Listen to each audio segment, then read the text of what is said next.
Hello and welcome back to my channel. Today's video is the My Makeup Story tag. And I recently watched a couple of YouTubers who did the tag and I really liked the questions and decided to participate. Although I was not tagged, which I haven't been tagged in any of the videos that I've done, but who cares. So this tag has 10 questions and the ones that I've watched so far are from It's Judy Time and the Bronze Goddess 01. So, I was in college before I started wearing makeup, like officially trying to apply it myself. I want to say it was either my freshman year or my sophomore year. I think it was my freshman year because I remember the residence hall that I was staying in. So I want to say it was my freshman year of college. So that would have made me about 18. Before college, I didn't really experiment with makeup. My mom didn't wear makeup. The only person in my family who really wore makeup is my aunt, and so I kind of got intrigued by what she was wearing and her huge collection. And she did my makeup for prom and one of the events that I had while I was in college. And from then, I just hit the ground running, and I haven't looked back ever since. Oh. So that actually answers the second question. The second question is, how did you get into makeup? Which I just described. I started in college. You know, rewind if you forgot that part. Now that's a tough question because I don't necessarily have a favorite brand.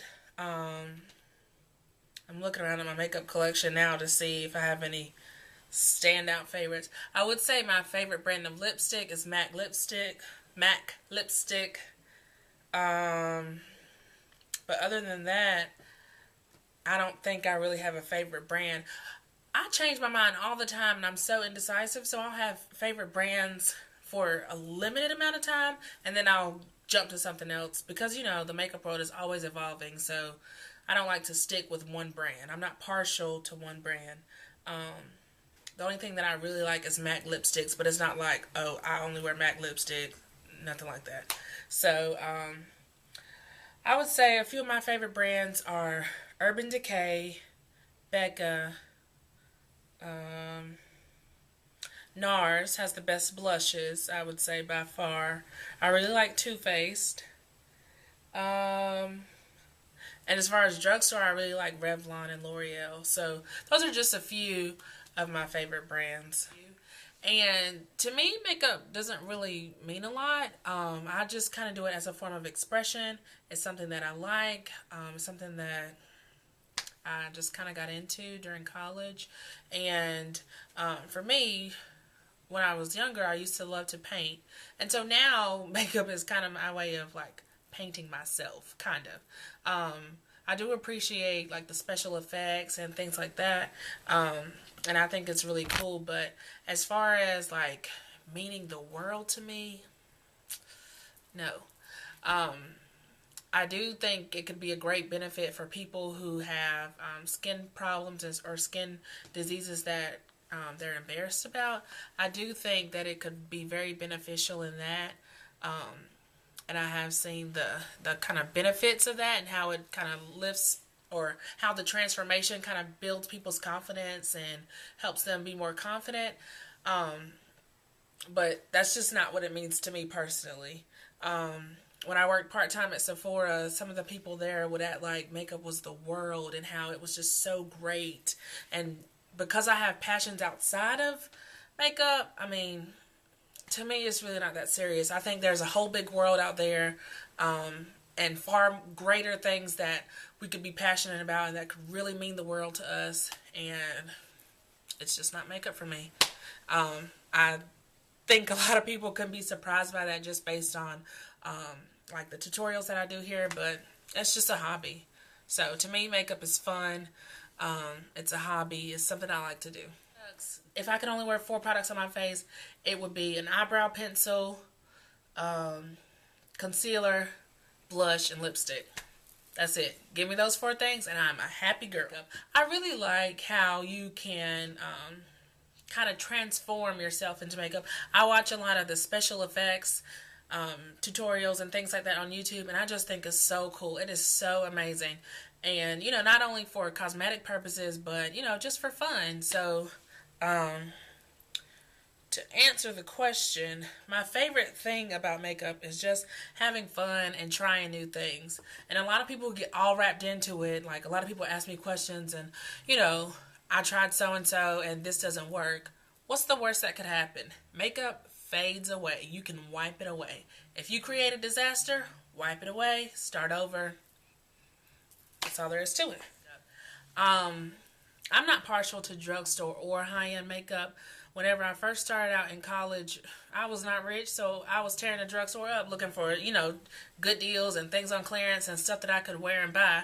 I kind of gradually got into more high-end makeup, but to me, I haven't seen a ton of difference in drugstore versus high-end, especially when it comes down to the basics like foundation, mascara, lipstick. I don't think I've ever tried a drugstore concealer that I was absolutely in love with. But for those three things, the drugstore has it down. Oh, and the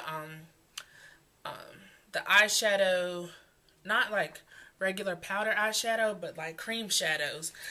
The drugstore has those down to a science. So I'm not partial to either one. I love both high-end and drugstore. Kind of like what I said earlier, the only advice, or not the only, but one of the biggest things I would tell to a beginner is just practice. You're not going to become a makeup artist overnight.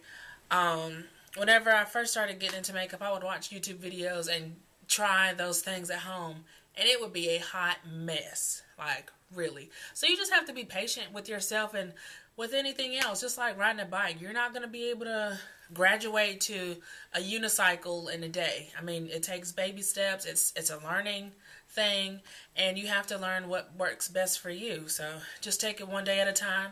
Don't be afraid to explore. Don't get stuck in a rut. If you have one favorite lipstick that always looks good on you, don't be afraid to try new colors and new brands and new things. Now that's really funny. One makeup trend that I never, ever understood, and I wish people would stop doing, is filling in their lips, or not filling in, but lining their lips with super dark liner and putting lip gloss in the middle. No. I thought we were off that since 1992, but I saw a lady yesterday who had black lip liner all around her lips and a pop of clear lip gloss in the middle. Please. If we don't stop doing anything else, please let's get together and stop doing that. Me too. Now I can't speak a lot about the beauty community on YouTube. I've only been on YouTube temporarily, but I really think that some people just take YouTube too far. Like I think it was intended to be a social media site, something for fun, keyword social, something to do for fun. People put out videos that they're interested in, or, you know, share them with people who are interested in the same things, and that's what it's for. People take this whole YouTube thing too seriously, like spamming other people's pages just so they can get up to 1 million subscribers, or competing to see which beauty guru can get what kind of deals and things like that. Like, it's really not that serious to me. I think most people start YouTube as a hobby, and outside of your hobbies, you should also have a career or, you know, some other kind of focus. YouTube isn't my focus. I have a career. I'm doing this for fun, and I wish other people here would appreciate that and think about that as well. I mean, I know there are some people who have made YouTube into a career, but kind of like with sports and things like that, everybody's not going to be LeBron James. Everybody's not going to be, my boo, I can't believe I forgot his name, Kobe Bryant. Everybody's not going to be a Beatface Honey. Everybody's not going to be It's Judy Time or Michelle Phan. So if this is your hobby, then do that. Just have fun with it. And if it takes you further than you expected and you end up growing leaps and bounds from it, then don't forget where you started and, you know, just kind of follow the road to where it takes you. But don't get too wrapped up into it if that's not where you're destined to be. So that is the end of this tag. If you enjoyed it, then thumbs up or leave a comment below. And until next time, bye.